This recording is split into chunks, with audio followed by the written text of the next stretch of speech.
Hey, it's Bobby for a follow-up video. Last video, I was reviewing the SS Brewtech mill, and I was talking about the drivers for why I was upgrading my previous Monster Mill 2.0. What I ended up doing was sending the SS Brewtech back. One of my biggest complaints was the noise and the difficulty in adjusting that mill to various gaps in the rollers on the fly and repeatably. I ended up going with the Monster Mill 3-roller, and this is the so it's the Monster Mill 3-roller Pro with the gear drive in here. This really just prevents the slave roller from sort of slipping or not drawing the grain in so easily, and that gets really frustrating if that ever happens to you, like while you have a line up at the at the grain room.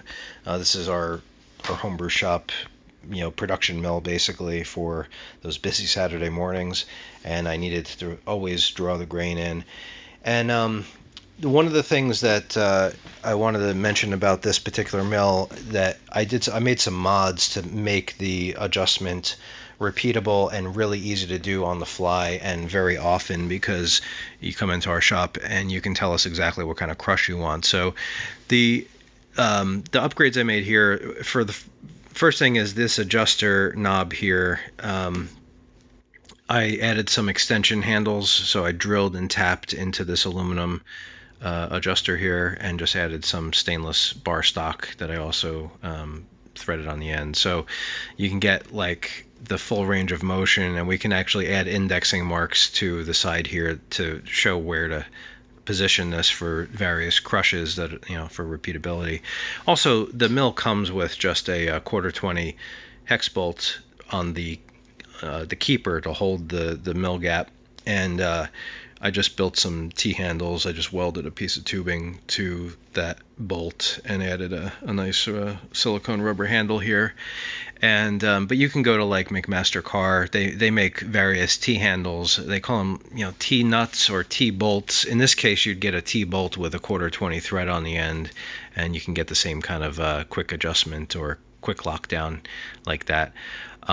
In the future, I might add like a tie bar handle between these two adjusters, so you can just kind of like grab it and move it up and down. But this is definitely serviceable as is, and should make it easy to go back and forth. The motor I scored on eBay like 4 years ago. It's a 1/2 horsepower. It could be run as 120 or 240 volt, and it is geared down. Has a very nice compact gearbox here. And I measured the output shaft RPM at about 190 or 187 or something like that. I think it's 187.5.